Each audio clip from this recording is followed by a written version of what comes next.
Shalom, haleluya. Hari ini kita akan lanjutkan mengenai pembahasan yang kemarin.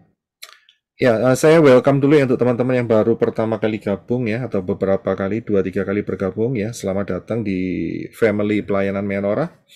Dan kita akan bertumbuh di dalam pengenalan akan Daftar Elohim dengan akar pola Ibrani yang benar. Melanjuti apa yang kita bahas kemarin ya, memang kemarin ada nggak tahu salah teknis atau gimana, tapi unik sekali saudara.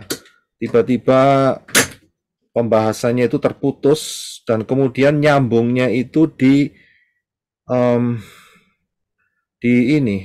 Saya dapatkan itu tiba-tiba tadi pagi itu nyambungnya di tema yang lain, bulan April, Q&A. Saya juga bingung tuh. Entah gimana, saya lihat kok tiba-tiba ada Q&A yang bulan April itu muncul. Dan isinya itu adalah kelanjutan daripada yang kemarin. Yang saya bilang putus itu. Saya sempat, loh ini ada apa ini gitu loh. Tapi ya, di satu sisi juga Sister Kesia juga sudah merekam dengan lengkap. Memang durationnya is about 5 hours, yes, 5 jam ya. Dan saya akan sedang mengadakan edit untuk menggabungkan juga untuk ada hal-hal yang mungkin apa itu namanya bisa di skip dan sebagainya. Jadi butuh sedikit waktu lagi untuk bisa kita lihat pemahaman dari session yang pertama. Ya, tapi setelah itu masuk mungkin saudara bisa mempelajarinya dan saudara bisa mendalaminya apa yang telah kita bahas kemarin. Ya, saya yakin beberapa teman yang sudah masuk sekarang kemarin juga sudah mendengarnya. Jadi saya akan mengadakan sedikit pengulangan, ya. Jadi tidak ada translation di dalam English version. Dan mungkin kalau saudara ada yang mau bertanya, ya, silakan saudara bisa open mic. Saudara akan tanya langsung boleh, ya. Jadi kita akan bahas mengenai Daniel 8 ya, tapi setelah itu kita akan tutup setelah selesai ya, kita akan tutup terlebih dahulu, kemudian doa berkat dan kemudian saya akan sambung dengan ruang tanya jawab untuk topik yang lebih luas ya. Jadi saudara paham ya. Jadi kalau saudara ada pertanyaan-pertanyaan untuk topik yang tidak di dalam Daniel Fatsal yang ke-8, mohon disimpan dulu, nanti setelah doa penutup dan pujian terakhir, saya akan tetap buka ruang kesaksian, bukan kesaksian ya, ruang bertanya jawab dan sedikit kesaksian sehingga saudara bisa bertanya di sana ya. Jadi kita akan fokus saja untuk yang sekarang ini di Daniel Fatsal yang ke-8. Ya, paham ya? Ya, saya akan mulai dengan jadi kita agak santai saja ya untuk pembahasan session yang kedua ini. Kenapa saya lakukan ini? Karena pemahaman Wahyu pasal 8 ini tidak banyak. Ya, rata-rata kita dari Kristen. Semua kita harus mengakui kita dulu dari streamnya itu Kristen. Ada yang Katolik, ada yang Reform, ada yang macam-macam. Dan rata-rata itu tidak banyak membahas mengenai Daniel pasal yang ke-8. Biasanya yang dibahas itu adalah Daniel 7, kemudian Daniel 9. Ya, untuk penglihatan Daniel ya. Itu yang sering dipelajari, sering dikutip dan sering dikotbahkan ya. Akan tetapi Daniel 8 tuh hampir tidak ada, kecuali grupnya si Seven Days Adventist ya. Nah, tetapi kita sudah buktikan bahwa kemarin itu dengan pola yang benar ya, ternyata apa yang diajarkan di Seven Days Adventist itu tidak mengena sasaran, bahkan dengan kata lain itu sebuah kekeliruan yang besar. Ya, sangat keliru sekali. Ya, dari awal penghitungannya kemudian sampai di akhirnya tahun 1844 dan kemudian karena tidak terjadi apa-apa, mereka membuat kisah yang seenaknya mereka sendiri. Sehingga mereka membuat kisah bahwa yang dikuduskan itu adalah bait suci yang di Syamayim. Lah, ini kan aneh. Dasar firmannya tidak ada. Ya ini loh saudara. Ya, udah dasar firman nggak ada, diada-adakan. Tapi anehnya sampai hari ini tetap dipegang. Itu wah, saya bilang itu halusinasi yang dipegang untuk masa jangka waktu yang panjang.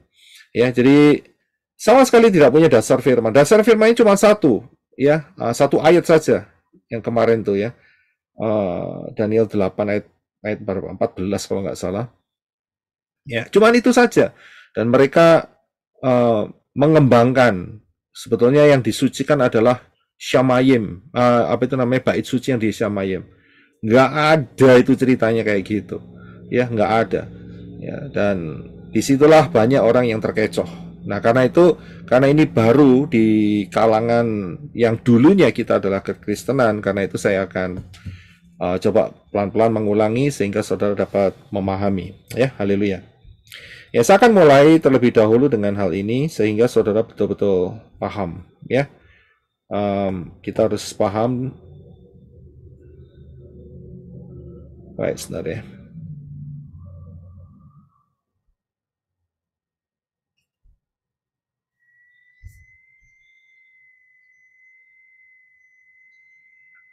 Oke, sebentar.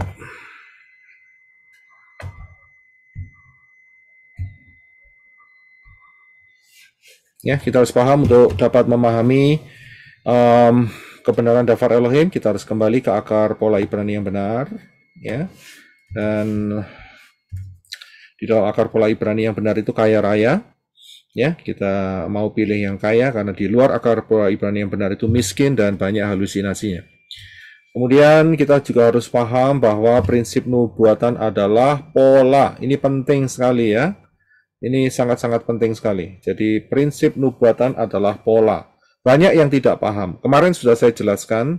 Nanti pengajarannya saudara bisa lihat lagi saat saya sudah upload kembali. Ya. Dan kemudian saudara jangan pernah lupa bahwa satuan waktu Bapak Yahweh adalah angka 7. Ya, ini penting sekali. Ya, karena itu kita ada 7 hari. Kemudian kita juga ada yang namanya tahun Shemitah, yaitu tahun yang ketujuh dari putaran 7 tahun.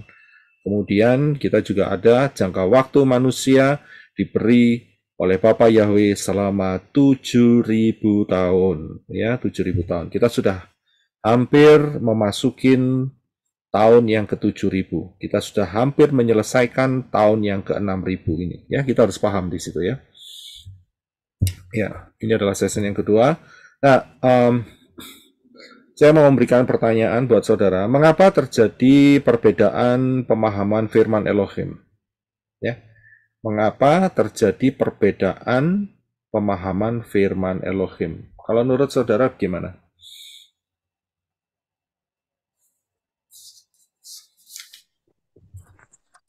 Shalom Pak Roy, kalau menurut saya sih karena beda spirit ya Pak Roy. Kalau kita dalam satu roh, pastinya bahwa kita akan memiliki pemahaman yang sama seperti itu Pak Roy. Iya, beda spirit ya. Oke, apa-apa kita tampung ya. Saya bukan menjebak atau atau tidak ada unsur jebak menjebak. Ini pertanyaan netral ya. Jadi saudara boleh jawab sebagai masukan-masukan yang memperkaya hidup kita masing-masing. Amin. Ya, silakan. Mengapa kok terjadi perbedaan? Silakan Bro Adi. Kalau menurut saya karena beda konsep Pak Imsek Roy, beda konsep dan beda pola ya, mereka menggunakan pola yang salah atau konsep yang salah yang tidak benar-benar kembali kepada Daftar Elohim gitu Pak. Beda pola, beda konsep, beda spirit akhirnya. Ya, oke, terima kasih. Ada lagi yang mau mencoba untuk memberikan pandangannya. Mengapa kok terjadi perbedaan?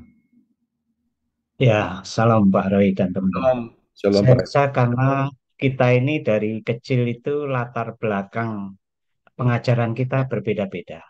Walaupun sama-sama Kristen, apalagi kalau bukan Kristen, itu kita dari kecil sudah punya pengajaran rohani yang membentuk kita.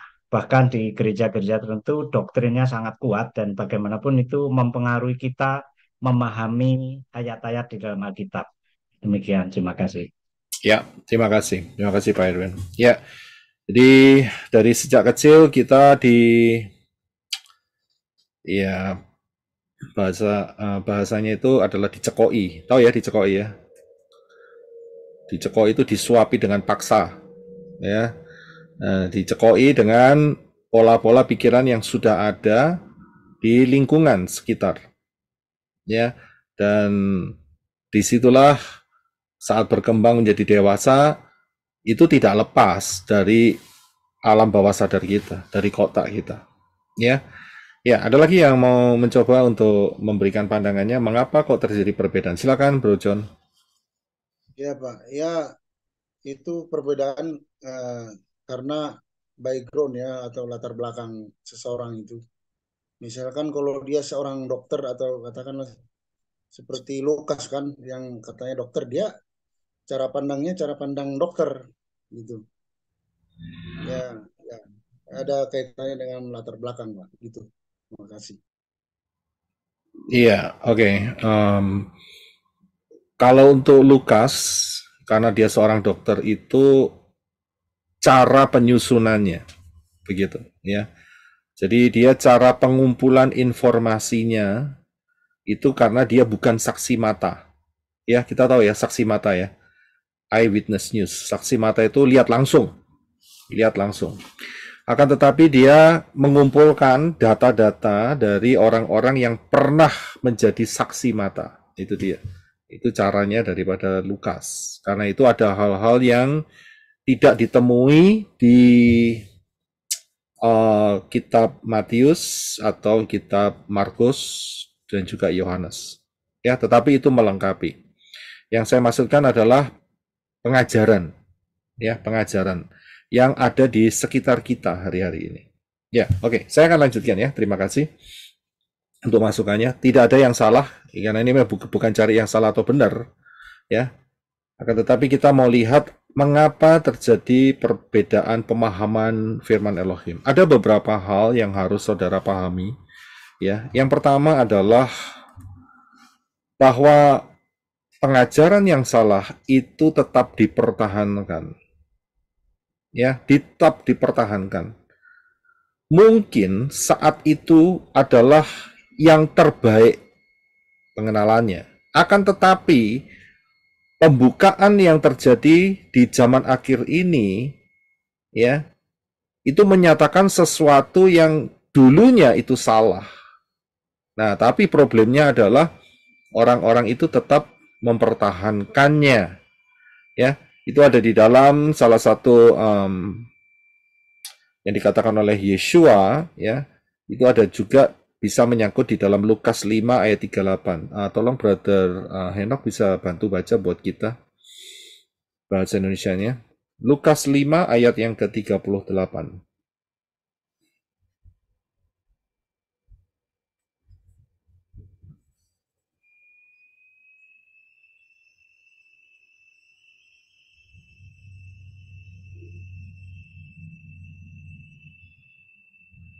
Brother Henok, Arizona. 38, oke, Mak. Lukas 5:38. Namun, anggur yang baru harus dimasukkan ke dalam kirbat yang baru, dan terpeliharalah keduanya. Ya, terima kasih. Jadi, memang ayat-ayat ini bisa berbicara mengenai tabiat yang lama dan tabiat yang baru di dalam Yeshua. Akan tetapi juga bisa berhubungan dengan pengertian yang lama, dan pada saat kita mendapatkan pengertian yang baru, maka yang lama itu harus ditinggalkan. Harus ditinggalkan. Contohnya, dulu kita nggak punya pengertian mengenai ehad. Yang kita ngerti saat itu, ya, puluhan tahun yang lalu adalah Tritunggal. Sudah bisa lihat ya. Karena apa? Karena saat itu pengertian kedalaman mengenai ehad itu belum muncul. Ya. Nah, tapi hari-hari ini pengertian ehad itu sudah kita pahami, sudah didengar. Nah, disinilah yang menjadi challenge, tantangan. Pada saat seseorang itu diberi pengertian itu, mau terima tidak? Apakah mau tetap mempertahankan kirbat kulit yang lama?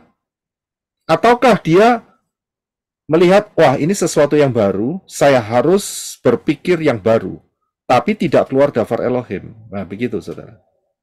Ya, sehingga saya yakin teman-teman yang ada di sini, kita sudah melalui proses itu. Pertamanya pasti semua akan tanda tanya, oh masa iya sih? Gitu loh, ya kan? Masa iya gitu loh. Dulunya kita percaya Trinity, ya Trinitas itu kental sekali. Akan tetapi setelah kita melihat daftar Elohim, iya salah nih. Saudara berubah. Yang disaksikan sama Bro Adi kapan hari dulu pakai nama Yahshua, ya kan?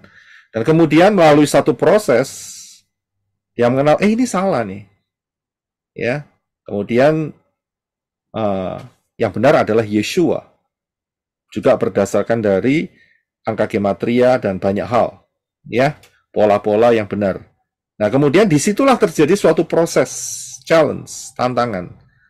Mau menerima yang benar atau mau tetap pakai Yahshua, begitu, ya. Dan kemudian barulah dengan melangkah yang benar dipakailah Yeshua, bukan Yahshua. Saya yakin dulu saudara juga mengalami proses saat saudara mungkin saat itu mempertahankan bahwa Allah itu adalah sosok yang harus disembah. Betul kan ya? Itu proses. Akan tetapi di dalam prosesnya ternyata terbukti, ternyata nggak demikian. Akarnya nggak ngomong si Allah, tetapi Yahweh. Nah, begitu. Ya kan? Nah, dari situlah maka kita harus mengambil keputusan. Tidak lagi menyembah nama yang lama. Kita tahu, ternyata konsepnya salah. Ya, tapi kalau diterus-teruskan, ya saudara yang pecah. Dikatakan di dalam Lukas tadi, kalau sampai tetap menggunakan tempat kulit yang lama dan terjadi pemuaian, karena anggur itu memuai, maka dia akan pecah dan diinjak-injak. Tidak bisa tersimpan dengan baik. Ya, jadi saudara paham di sini. Jadi di sini kita bisa melihat, ya betul, Allah itu ternyata adalah sesembahan orang Islam. Gak apa-apa, balikin aja sama mereka. Tapi kita tahu konsepnya di dalam bahasa Indonesia, kata Allah itu memang dirancukan, dibingungkan. Yang pertama disebut kalau dari sisi Islam adalah nama sesembahan mereka, tetapi dari sisi bahasa Indonesia mereka coba dicairkan, yaitu menjadi pengganti kata sesembahan, gitu. Ya, itu dia. Nah, ternyata saat kita kembali ke akar pola Ibrani yang benar, ternyata orang Israel tidak pernah menyembah sesembahan yang namanya Allah, tidak pernah. Yang mereka sembah adalah Yahweh. Ya, gitulah. Kemudian juga kata Yahweh itu pun sendiri diencerkan. Haleluya disebut sebagai puji Tuhan. Salah. Jadi kata Yahweh diganti menjadi Tuhan, itu diencerkan, keliru. Yang benar adalah haleluya itu adalah pujilah Yahweh. Gitu ya, karena kata Yahweh itu tidak bisa diganti karena adalah nama, gitu. Begitu juga dengan kata Allah itu adalah nama, jadi tidak bisa diencerkan, diganti menjadi sesembahan, tidak bisa, karena hakikatnya adalah nama pribadi. Ya, nah dari situlah itu suatu proses. Saudara mau meninggalkan kulit yang lama, atau mau tetap mempertahankan, atau mau menggantinya dengan tempat kulit yang baru. Ingat ya, sedikit informasi bahwa dulu itu belum ada teknologi plastik dan botol daripada botol kaca ya, atau yang terbuat dari kaca ya. Jadi mereka menggunakan kulit hewan yang dikeringkan dan dijahit dengan rapat, ya, beberapa lapisan, dan mereka pakai untuk menyimpan wine atau menyimpan anggur, ya. Itu cara mereka. Bahkan kesalahan ini tetap dipertahankan sampai ribuan tahun. Nah, itu mengerikan. Contohnya apa? Ya, waktu-waktu dekat inilah. Besok Natalan. Ya kan? 25 Desember. Dulu sebelum kita paham kapan kelahiran Yeshua, ya mau nggak mau, ya kita telan saja ini. Gitu ya kan? Karena nggak tahu. Tapi setelah dikasih tahu ternyata Yeshua itu lahirnya 15 Tisri saat perayaan apa? Perayaan apa? Sukot, ya. Ya, atau hari raya Tabernakel, ya. Ya kita paham, oh ternyata keliru, nggak boleh lagi Natalan. Ya nggak Natalan.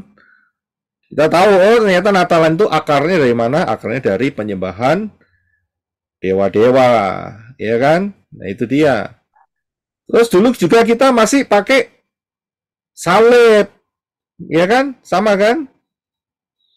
Iya, bangga dipakai Bangga salib. dengan salib.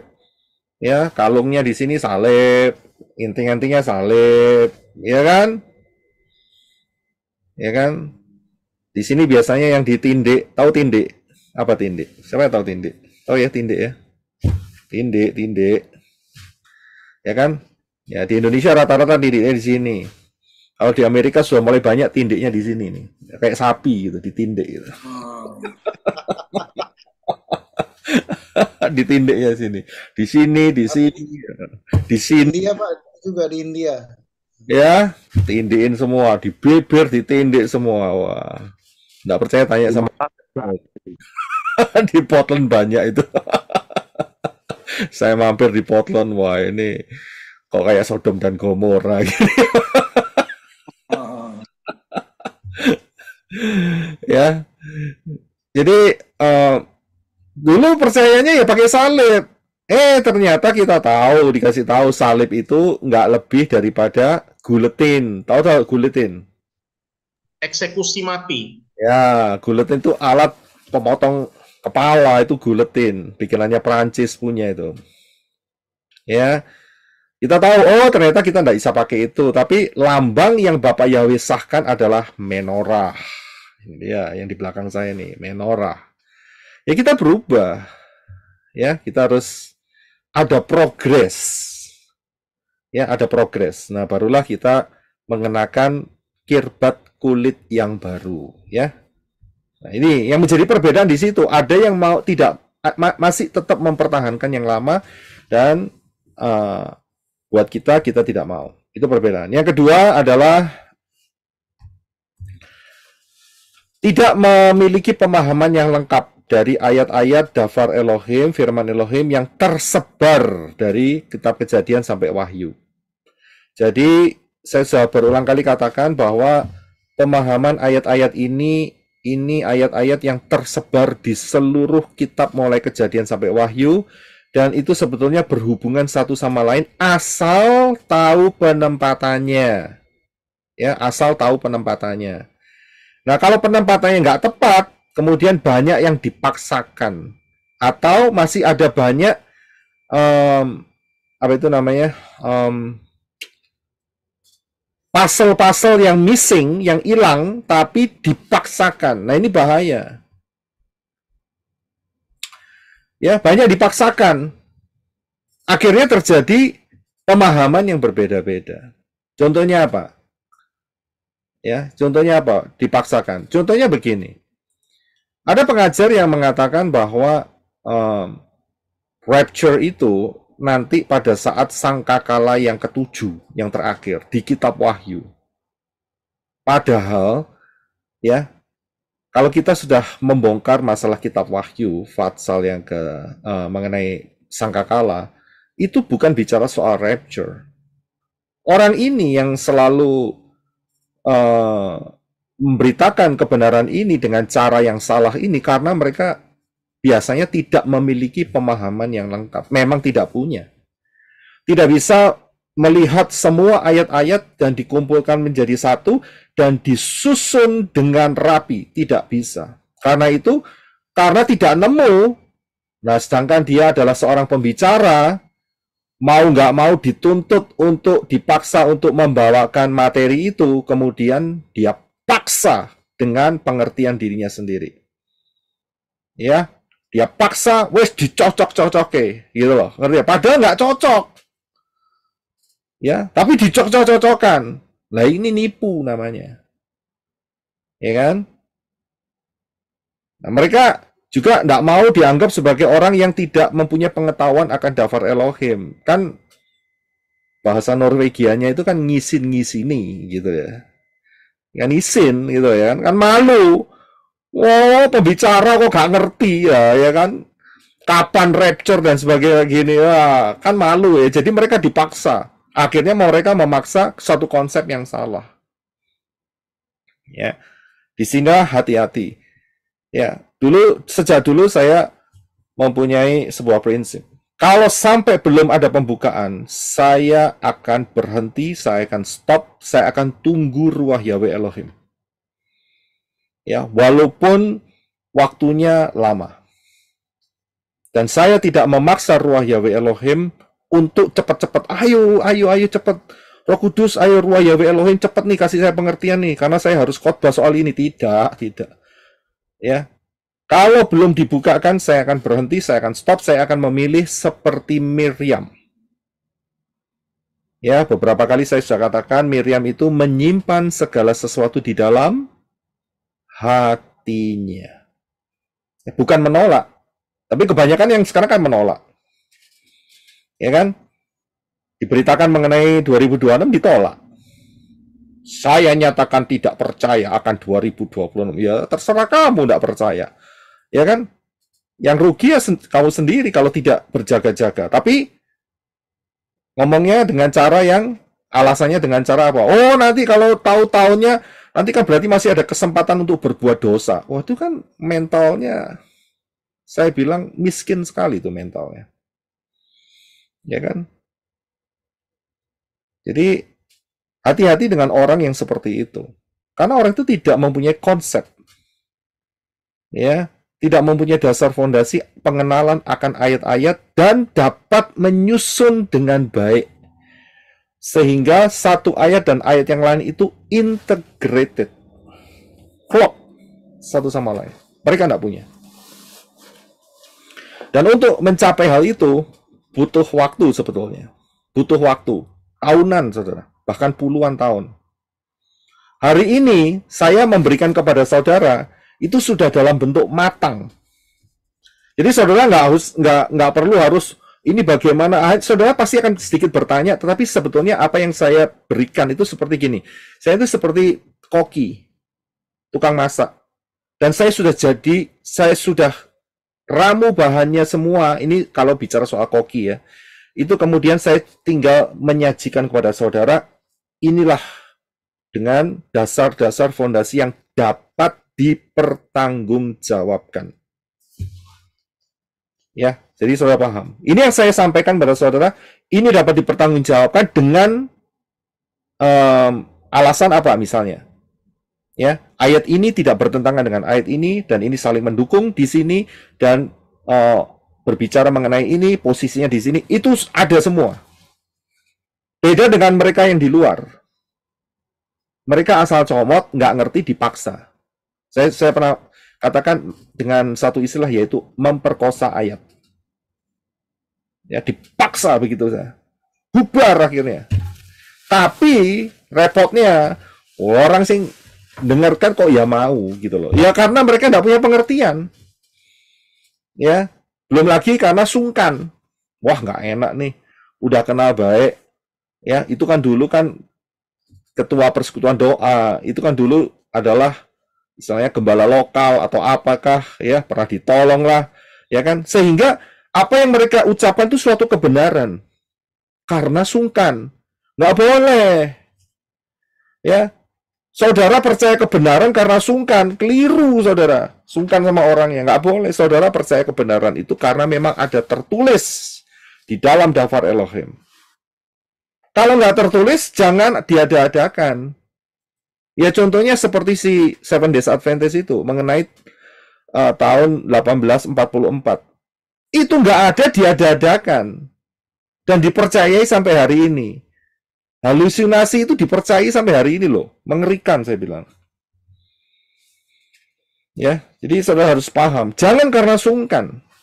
Tidak. Tapi dasar fondasi iman saudara adalah dari pendengaran akan firman. Itu dikatakan oleh Rabi Saul.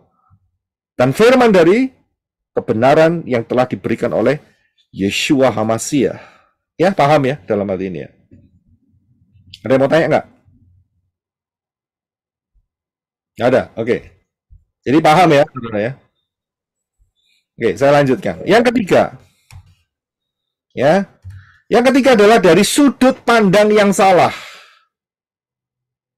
Ya, sudut pandangnya salah. Semuanya udah benar, tapi cara pandangnya salah. Ya, cara pandangnya sebagian besar ini dibagi menjadi dua, yaitu sebelum kematian Yeshua dan sesudah atau setelah kematian Yeshua. Cara pandangnya salah, maka terjadi perbedaan.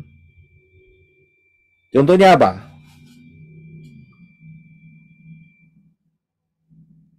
Perjamuan. Nah, itu dia.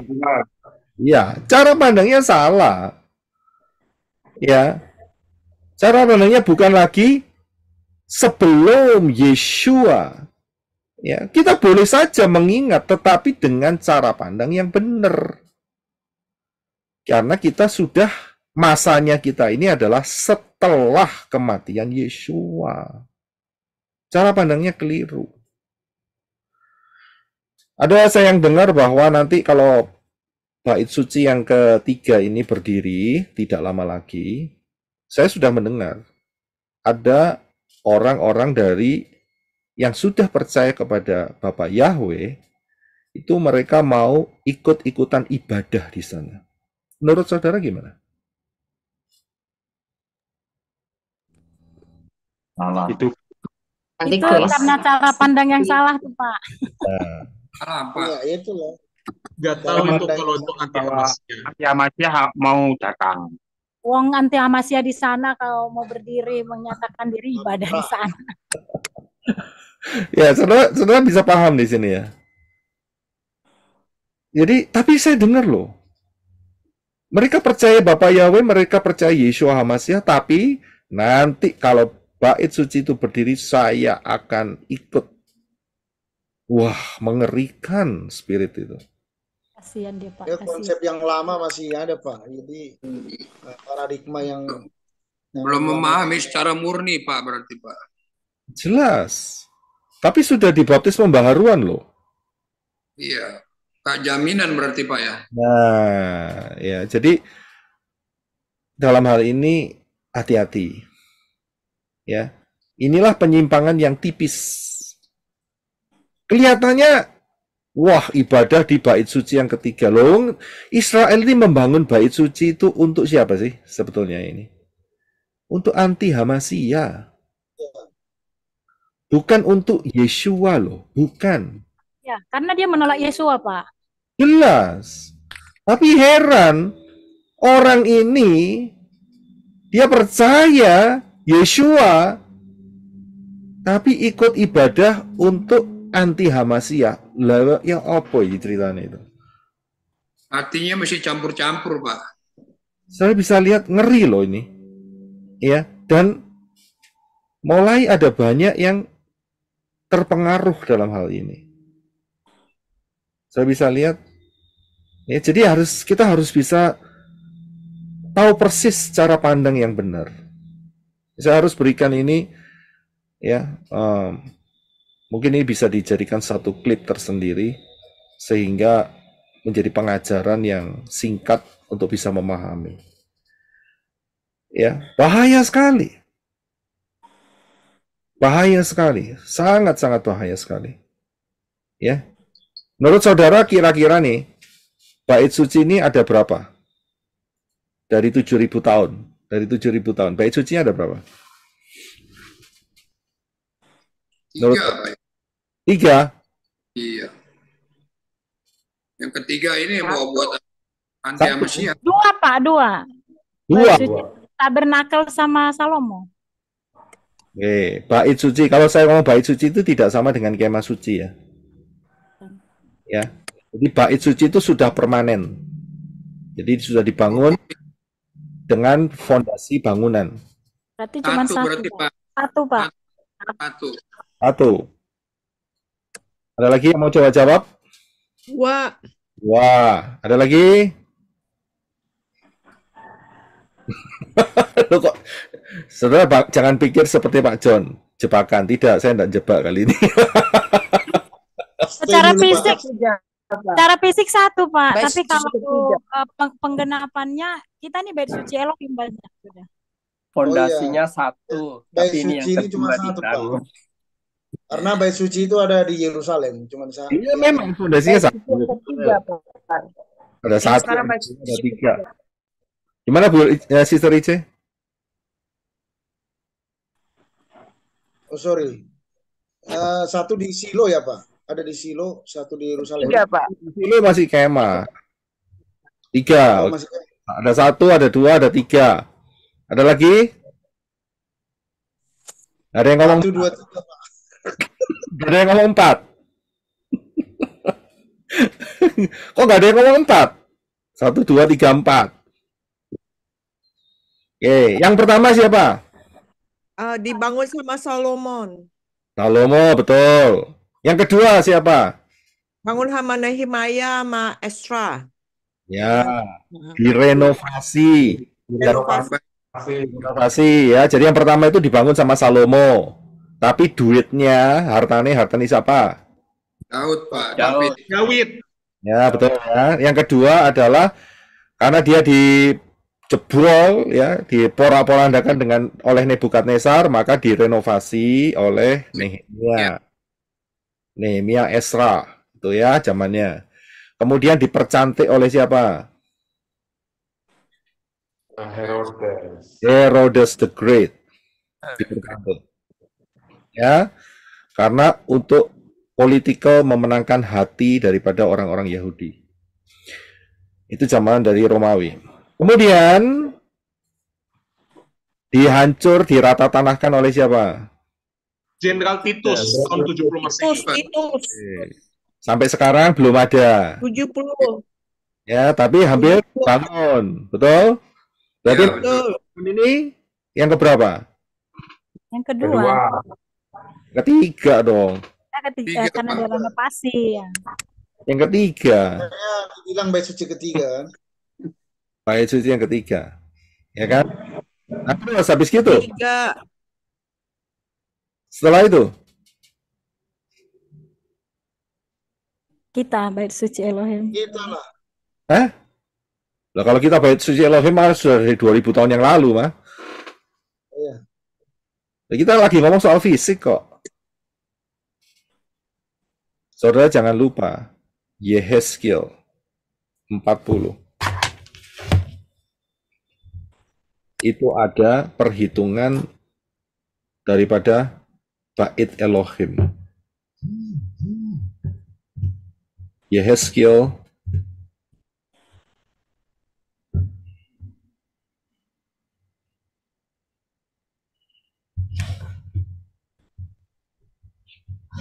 40. Ya, saudara baca sendiri mengenai bait Elohim. Yehezkiel 40, 41, ya, 42. Itu berarti dari sini ada indikator saat kedatangan Yeshua, ya, dia akan merenovasi yang ketiga ini. Ya, betul. Menjadi yang keberapa? Yang keempat. Nah, kalau 4 itu adalah huruf Dalet. Huruf Dalet itu piktografnya Itu. Keselamatan. Karena itu Yeshua berkata, Tanak berkata, datanglah ke Bukit Sion, ke Yerusalem. Di sana ada pengajaran, di sana ada pintu keselamatan, di mana Yeshua akan memerintah selama 1000 tahun. 1000 tahun. Sudah lihat gambarannya di sini? Ya. Jadi salah paham ya. Kalau kita punya viewpoint yang benar, maka kita akan dapat pemahaman yang benar. Amin. Saya lanjutkan sedikit lagi.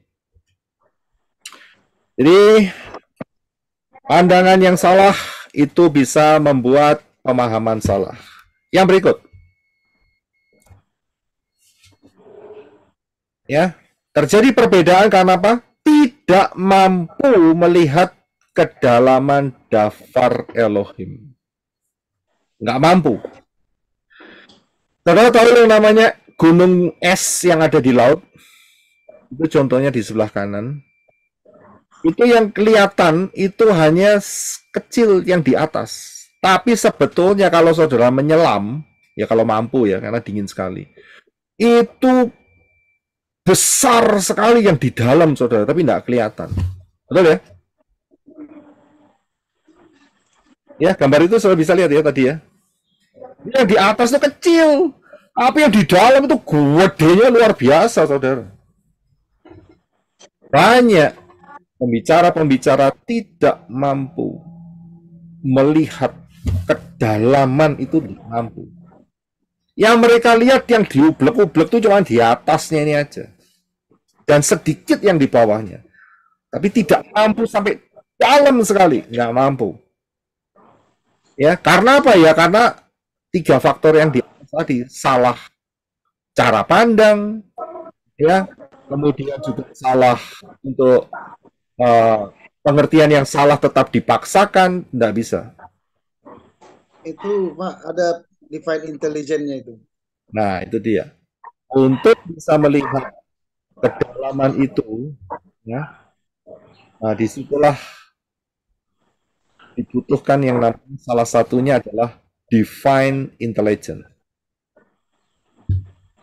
Ya, saudara bisa paham dalam hal ini?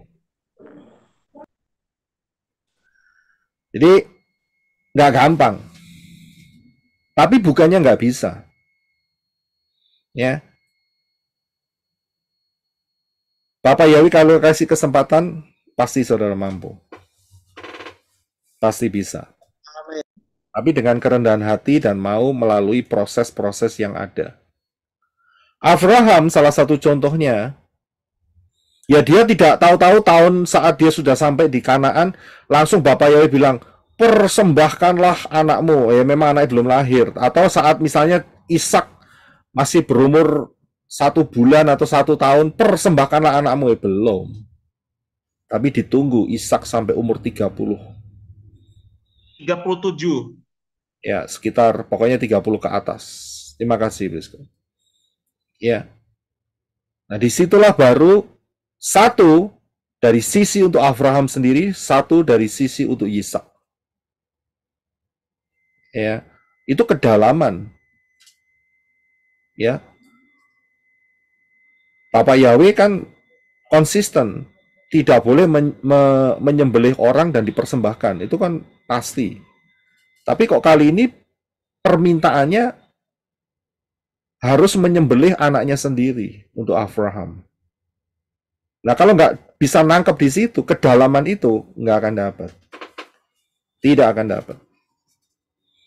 Ya, jadi itulah menjadi perbedaan. Kemudian, sebentar ya.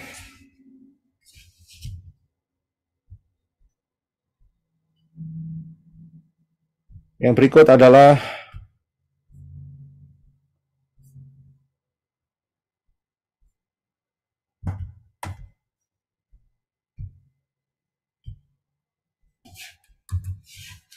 yang keempat. Iya. Oh, itu yang keempat sudah. Ya, itu yang keempat. Ya, itu yang keempat.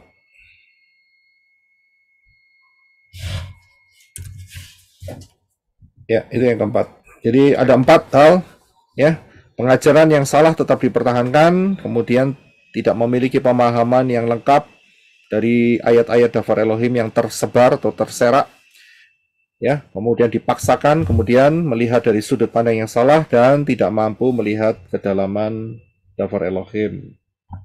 Ya, kemarin kita sudah melihat mengenai Daniel pasal 8 ini ada dibagi menjadi dua, yaitu mengenai penglihatan dan maknanya. Di sini saudara ada pertanyaan nggak? Mengenai pembagian Daniel pasal 8. Kita fokus di Daniel pasal 8 aja. Jadi saya sudah jelaskan itu jadi dua bagian mengenai penglihatan dan makna. Ya, nah maknanya disampaikan maksud saya, diberikan oleh Bapak Yahweh, disampaikan oleh Gabriel. Ya, oke, saya yakin saudara sudah paham di situ. Kemudian mengenai garis besar penglihatan, saudara paham ya? Domba dengan dua tanduk yang besarnya sebelah, ya, saudara sudah paham siapakah dia? Medo-Persia. Medo-Persia. Ya, kemarin masih ada beberapa yang meragukan atau belum paham, ya, tapi sudah jelas ya. Brisco sudah jelas ya. Yang tanya Brisco. Jelas ya, sangat jelas ya, sangat jelas. Jadi itu tidak terbantahkan. Oke, haleluya. Kita akan review aja sedikit. Kemudian kita sudah tahu si kambing, ya, dengan satu horn atau satu tanduk besar, ya, saudara sudah tahu siapa dia? Alexander the Great. Ya. Alexander the Great. Dan dengan kecepatan yang tidak menyentuh tanah. Kambing ini tidak menyentuh tanah itu berarti dengan kecepatan yang luar biasa. Ya, usianya masih muda dan dia sanggup menaklukkan dari Eropa sampai Asia. Itu luar biasa. Dan kemudian kambing ini menjatuhkan atau mengalahkan si domba, ya, saudara sudah tahu ya maknanya kemarin, bahwa Yunani adalah pengganti kekuasaan kekaisaran daripada Medo-Persia. Kemarin kita sudah bahas, ya, dan tidak lama setelah peristiwa ini maka tanduk besar itu patah, yaitu kematian daripada Alexander Great, ya, kematian daripada Alexander the Great.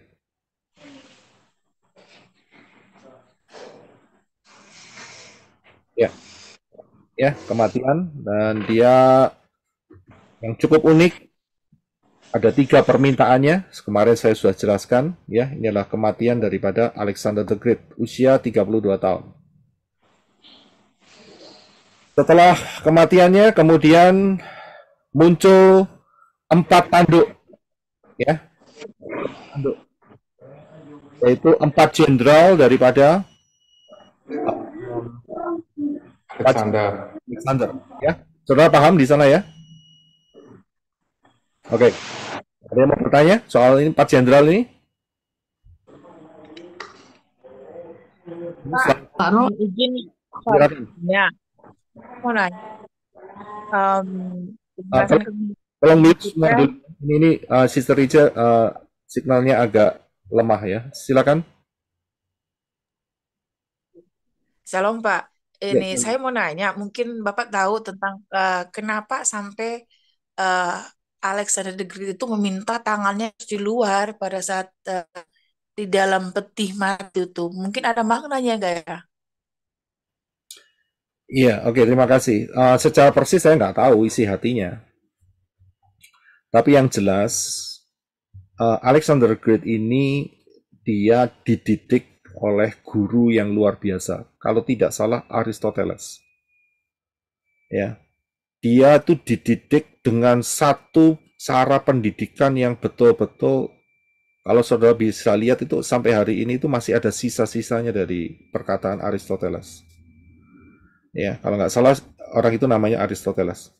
Ya, dan dia dididik itu bukan cuma ahli perang, bukan cuma strategi, bukan cuma itu, tetapi secara istilahnya ilmu intelektual itu dia diperlengkapi dengan luar biasa dari sejak kecilnya.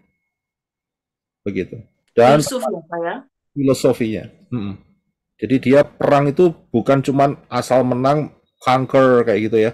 Tapi dia mempunyai filosofi kehidupan juga di sana.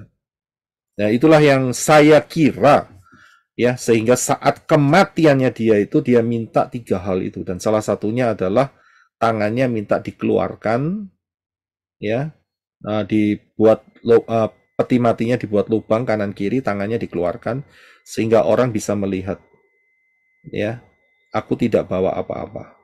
Padahal aku adalah orang yang luar biasa, yang besar. Ya, dan itu menginspirasi, saya yakin banyak ya, termasuk kita sendiri. Ya, tapi inspirasi kita yang terbesar dari Dafar Elohim. Tapi kita ini bisa melihat suatu contoh. Orang dunia saja paham yang sukses ini, ya, bahwa mati tidak bawa apa-apa. Ya kan? Itu dia. Tapi yang sayangnya juga ada orang-orang yang cukup antik, yaitu mati dikubur dengan mobil mewahnya, mati dikuburkan dengan siapa? Dengan Harley Davidson, ya gitu. Ya, jadi itu cukup mengenaskan kalau saya bilang. Ya, ya disitulah. Yang paling sial nih, menurut saya nih ya, ada orang mati. Siapa yang paling sial nih kira-kira? Orang mati bawa siapa? Atau siapa yang dibawa gitu? Selain Harley Davidson juga mobil mewah, Rolls Royce. Kira-kira ada yang sial nggak? Yang sial itu adalah kalau sampai Firaun mati. Kenapa? Anak buahnya, Pak. Anak buahnya disuruh mati sekalian.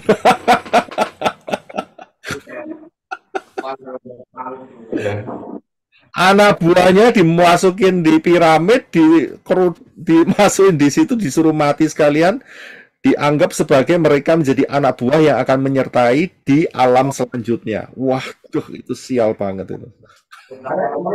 Anjingnya juga dibawa, Pak, anjingnya. Iya, wes pokoknya dibuat mati semua. Iya, itu paling sial itu. Jadi tangan kanannya kira-kira memang kalau masih hidup semasa hidupnya dia merasa bangga jadi bodyguardnya Firaun, tapi jangan salah saudara, saat matinya ya ikut mati sekalian begitu. Ya, itu mengerikan sekali. Ya, mengerikan sekali. Dan juga ada yang bodoh. Yang bodoh siapa? Kalau itu sial. Kalau yang bodoh. Yang bodoh adalah kalau ada orang mati, kemudian dibelikan rumah-rumahan, mobil-mobilan, dikasih ya Itu adat nih orang cuko. uang-uangan, ya kan? Iya. Mereka masuk sorgaan. Ada laptop sama handphone. Iya. Kemarin waktu mau keluar kota, Pak, aku baru lihat itu ada orang pakai motor bawa rumah-rumahan itu. Aduh, kepikir. Dikasih makan pula, Pak. Nah, itu yang paling bodoh itu. Ya kan? Ya. Ya gimana lagi ya? Manusia tuh lucu-lucu kadang-kadang. Oke. Ya. Padahal sudah dikasih contoh ya sama si Alexander the Great ya. Lihat nih, aku mati tidak bawa apa-apa. Ya kan?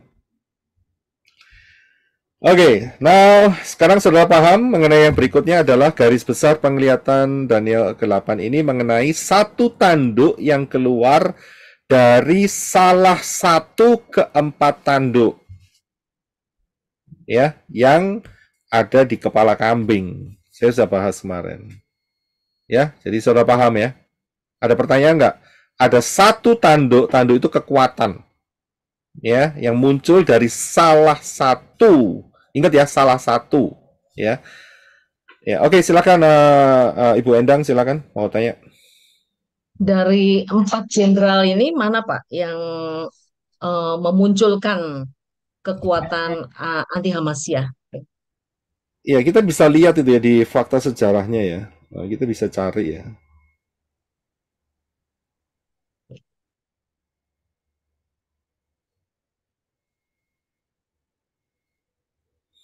Antiochus IV Epiphanes.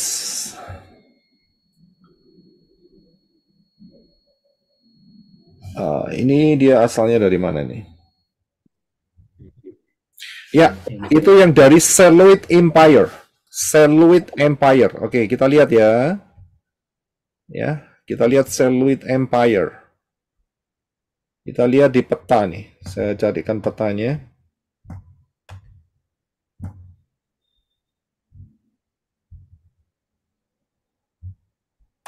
Ya, ini petanya.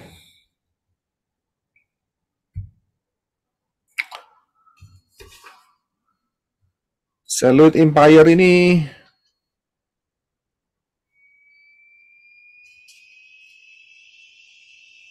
saya cek lagi.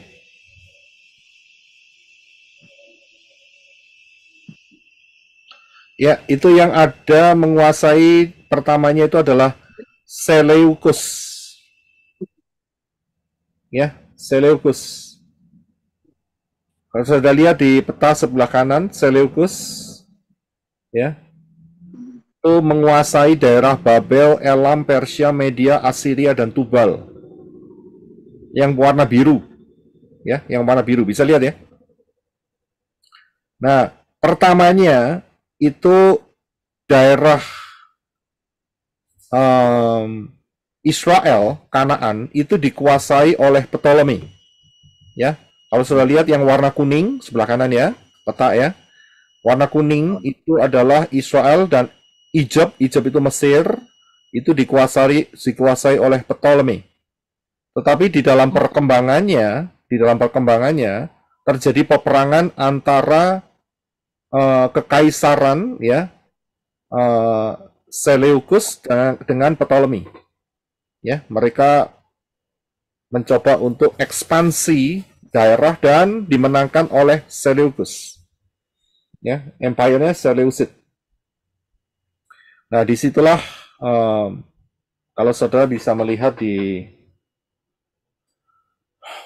Daniel pasal yang ke-11 itu dikatakan sebagai Raja Negeri Utara.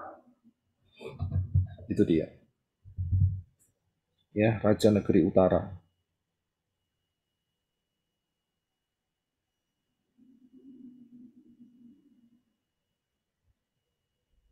Ya, itu. Jadi jawabannya di sana. Jadi bukan saat ya, terima kasih. Jadi bukan saat pembagian pertama Ptolemy mendapatkan Mesir, Egypt ya, dan daerah Kanaan ya. Akan tetapi dalam perkembangannya daerah itu dicaplok oleh Seleucid. Ya. Ya, saudara bisa paham ya dalam hal ini. Nah, disinilah merupakan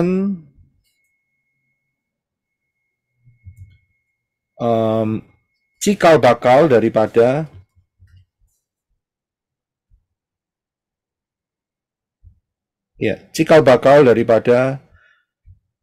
yang namanya sebentar ya, roh anti Hamasiyah.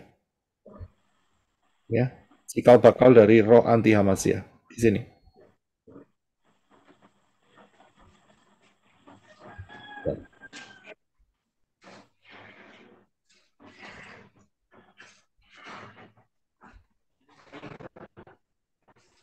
Ya, inilah cikal bakal dari dimulainya roh anti Hamasiyah. Jadi bukan satu kebetulan ya, kalau sampai mereka menggunakan kepala kambing sampai hari ini.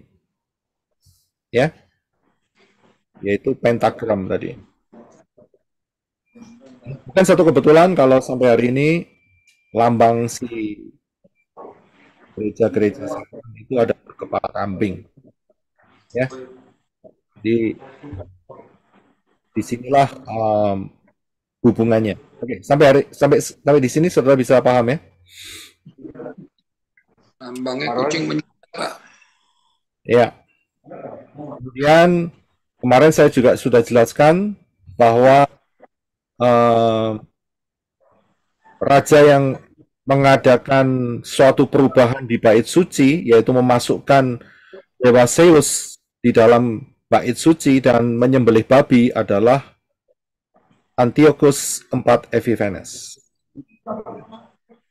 Tapi saudara ingat ya, bukan berarti perhitungannya dimulai dari Antiochus IV Epiphanes, bukan. Ya, ingat, perhitungannya tidak dihitung di sana. Ya. Kalau dihitung dari sana nanti akan kelebihan tahun, saudara. Ya. Perhitungannya di mana? Perhitungannya dihitung sejak dari sejak perubahan. Karena apa? Karena zaman daripada Antiochus IV Epiphanes itu di daerah Eropa, Roma itu sudah mulai bergerak. Ya, jadi sebelum Antiochus IV Epiphanes itu secara official ya melakukan seperti yang dilakukan sebagai gambaran anti Hamasiyah, di sana 100-200 tahun sebelumnya, ya sekitar antara 100-200 tahun sebelumnya, itu di Eropa sudah bergerak, yaitu Romawi, yang akan menjadi cikal bakal pengganti daripada Yunani, Greece. Ya, nah itu perhitungannya di sana. Jadi bukan saat Antiochus IV Epiphanes ini berkuasa kemudian ditambah 2300 tahun, tidak. Nanti akan terjadi kelebihan tahun. Ya, jadi paham. Itu ada yang tanya kemarin. Mungkin saudara bisa mendengar jawabannya. Jawabannya ada di sini. Oke, haleluya. Ya, dari inilah merupakan satu gambaran mengenai spirit anti Hamasiyah. Mulainya spirit anti Hamasiyah. Saudara tahu kenapa kok dimulainya di sini? Ya. Kemarin saya sudah jelaskan bahwa inilah saat masa yang sangat mendekati datangnya Yeshua Hamasiyah. Ya, karena itu sebelum hal itu terjadi, mereka si Satan ini ya, malaikat-malaikat yang jatuh itu ya, mereka mendahului. Ya, mereka mendahului. Dan mereka mendahului dengan satu cara, yaitu Helenistik. Betul kan? Mereka selalu mendahului. Caranya setan itu sama. Dulu kita kan Kristen. Dulu. Ya kan? Itu kan. Tapi kalau kita lihat sekarang, ya kita nggak ikut lagi Natalan. Enggak. Itu sudah tahu salah. Tapi ingat, caranya setan itu kan mendahului. Saudara sadar nggak di sini? Diduluin. Ya kan? Ditipu dulu. Dengan Natal, dengan Paskah, Easter, didului. Ya kan? Nah, kita sekarang, kita sudah tahu ya, kita tidak ikutin. Kita sudah tahu kebenarannya tidak ada di Natalan dan Easter. Kita tahu kebenarannya kelahiran Yesus ada di Sukkot. Ya kan? Tapi kan, semua rata-rata kita kan mengalami, kita tahu kebenaran ini baru akhir-akhir ini. Gitu. Ya kan? Nah, tapi saudara harus lihat, apa yang dilakukan setan ini ternyata di hadapan Bapak Yahweh untuk mengadakan penyaringan. Saudara bisa lihat, disinilah yang akan kelihatan, yang akan tersaring, siapakah yang menjadi orang-orang yang dipanggil. Ingat, dipanggil, dipilih, dan ditetapkan. Banyak yang dipanggil, sedikit yang dipilih. Kitalah masuk di dalam yang dipilih. Dan kita terus masuk sebagai orang-orang yang ditetapkan. Ya, ingat, saudara jangan terkecoh dengan kata ditetapkan. Wah, enak sudah ditetapkan. Mau bertindak seenaknya sendiri, tidak boleh. Kita ditetapkan untuk menjadi anak-anak Bapa Yahweh yang menyenangkan Bapa Yahweh. Jadi ditetapkan. Ya, jangan keluar. Banyak yang dipanggil, sedikit yang dipilih, dan kemudian ditetapkan. Ya, nah kita dulunya dipanggil, kemudian disaring. Disaringnya lewat apa? Ya lewat ini lagi. Kekristenan, Katolik, Reform, Advent, macam-macam. Kejawen, Islam, Buddha, Hindu, ateis. Saring dulu. Ya, sampai kalau sudah bisa masuk menemukan akar pola Ibrani yang benar, kita masuk di dalam yang dipilih. Tapi banyak orang juga dipilih ini, saya katakan tadi, mereka tidak tetap di dalam posisinya. Ya, saat bait suci ketiga mau berdiri, mereka mau ikut-ikutan, ya, mereka ikut-ikutan untuk apa itu namanya? Ziarah ke sana. Ya, keluar lagi dari pilihan. Tapi bahayanya apa? Mereka masih tetap merasa dipilih. Ini hati-hati, saudara. Setan pakai tipu daya yaitu melalui perasaan. Ya, merasa dipilih, merasa ditetapkan, tapi sebetulnya udah keluar jalur. Ya, bahaya. Hati-hati. Jangan sampai merasa. Ya. Sampai di sini saudara bisa paham? Kita hanya mereview saja. Ya, disinilah terjadinya peristiwa Hanukah. Ya, dari Makabi, Yuda Makabi. Yesua pun ikut di dalam, maksudnya pernah datang, ya, pada saat perayaan musim dingin. Sekarang ini kan musim dingin, saudara. Ya, yang di Indonesia nggak terasa ya. Yang paling musim hujan. Ya, tapi kalau di sini kita terasa musim dingin. Ya, disinilah perayaan Hanukah. Nah, seringkali mereka katakan perayaan Hanukah ini merepresentasikan juga Natal, ngawur lagi. Ya, bukan. Ya, bukan. Ya, jadi Hanukah dan Natal itu tidak sama. Tapi repotnya karena penanggalan Ibrani itu maju mundur. Nah, ya, jadi di satu titik sekarang ini jauh dari Natal. Ya, tapi kadang-kadang juga sangat mendekati saat 25 Desember. Nah, itu orang banyak terkecoh di sana. Ya, tapi ini dua peristiwa yang tidak sama, berbeda. Ya, dipahami ya. Haleluya. Ada yang mau ditanyakan soal ini? Tidak ada? Ada, Pak. Ya, silakan. Ada, Pak. Saya, Pak.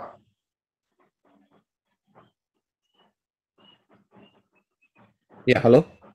Ya, saya, Pak. Ya, saya mau tanya, untuk lebih jelasnya, Pak.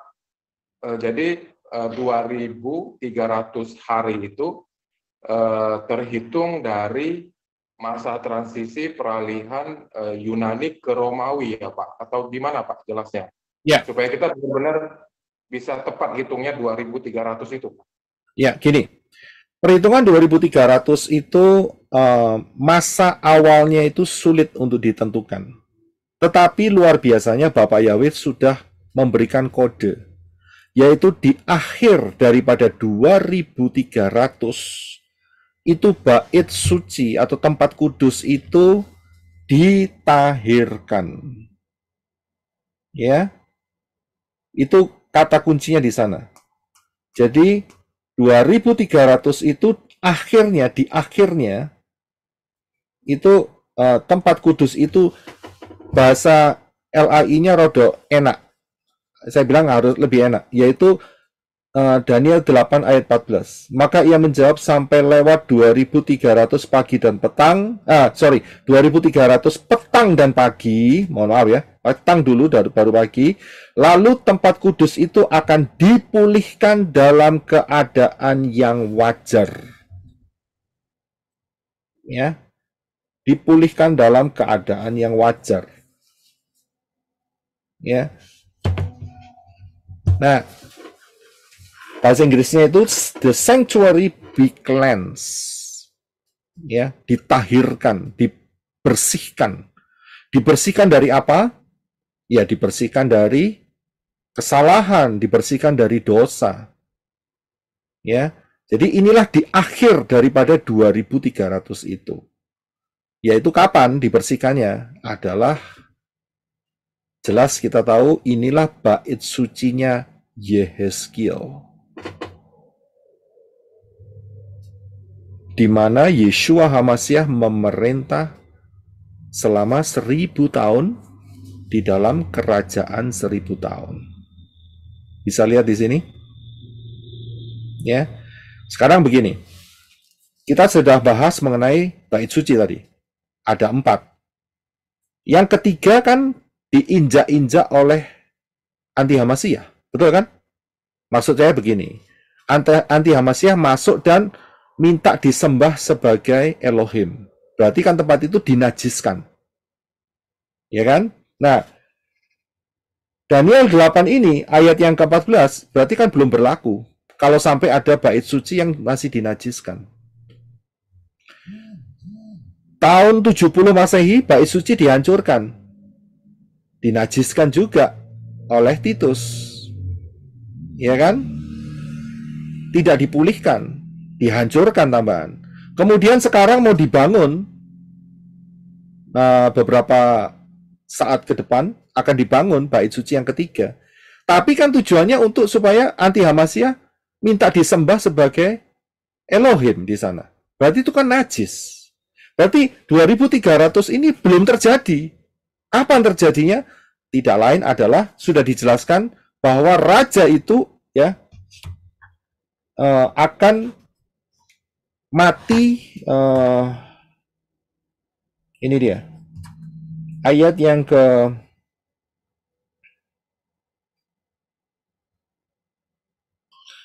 Daniel 8 ayat yang ke-25 bagian terakhir.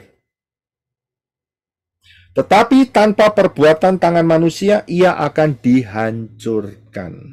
Siapa dia ini? Tidak lain adalah anti. Ya, jadi itu kodenya di sana. Ya, nah setelah anti Hamasiyah dihancurkan, maka siapa yang menghancurkan? Orang Kristen? Tidaklah, itu kan prinsip Yunani itu. Ya, salah cara pandang. Ya kan, yang menghancurkan adalah Yeshua HaMashiach. Betul kan? Tidak dihancurkan, tetapi tanpa perbuatan tangan manusia ia akan dihancurkan. Nah, disinilah akhir daripada 2300 petang dan pagi. Karena apa? Setelah itu Yeshua akan memerintah di mana? Di Kerajaan 1000 tahun. posisinya di mana? Kita harus tahu posisinya.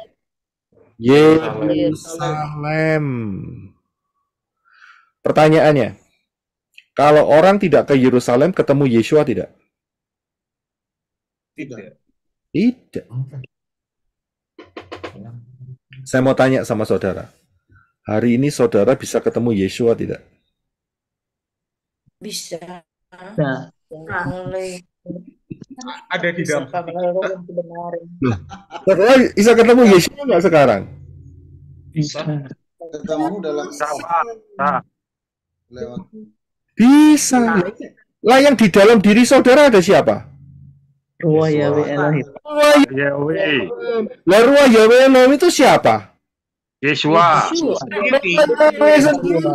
Di dalam spiritnya, yaitu Yeshua sendiri. Ya kan, caranya bagaimana ketemu dengan Yeshua? Dalam Tuhan. Yesus sudah ngomong akan datang masanya orang yang menyembah Bapa akan menyembah di dalam Roh.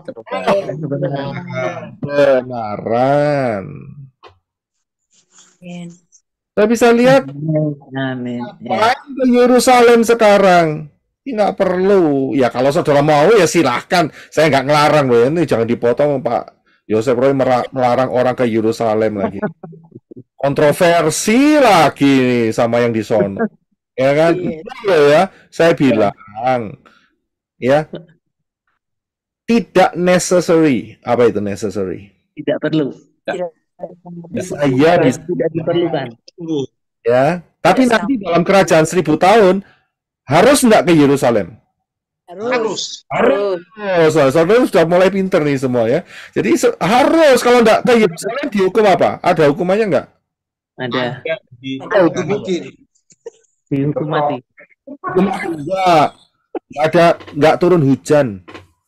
Enggak. Zakaria itu ada di Zakaria. Oke. Ya, paham ya di sini ya. Sekarang kita bisa ketemu Yeshua dengan cara apa? Dengan cara virtual reality.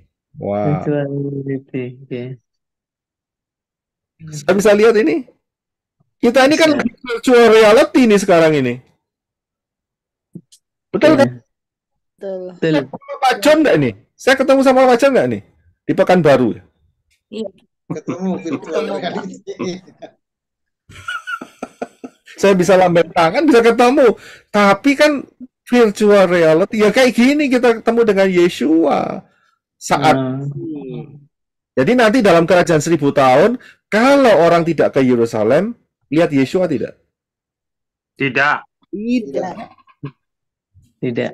Oh, mana ya. Saudara mau pilih mana? Kalau saudara dikasih pilihan ya, untuk lahir misalnya ini.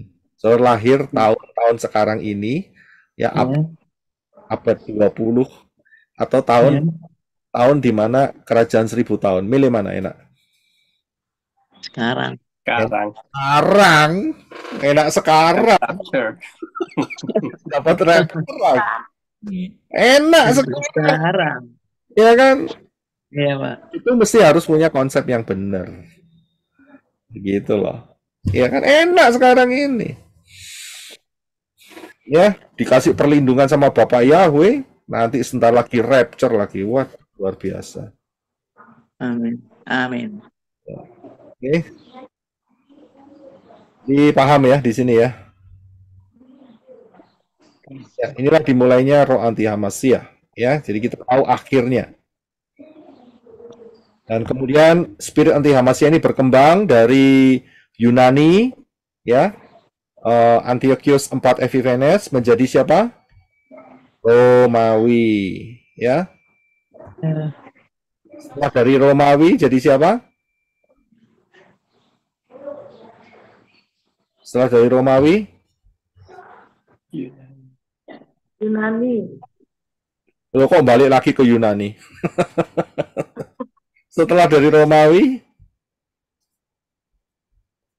Tiga Masya. Lom. Itu Pak, babi dan apa tuh Pak?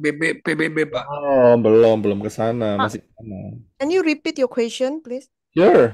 Ya, setelah Romawi siapa? Setelah Romawi. Romawi. Pertanyaannya apa, Pak? Spirit anti Hamasyah itu loh, melekat di mana? Orang Kristen. Jerman. Di Jerman. Ya, spiritnya itu melekat di sini, saudara. Ya, yang pertama itu melekatnya di sini nih.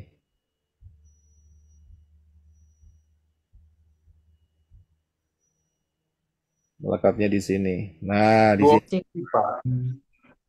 Ya, siapa yang mengalami ini tobat. Iya ikan.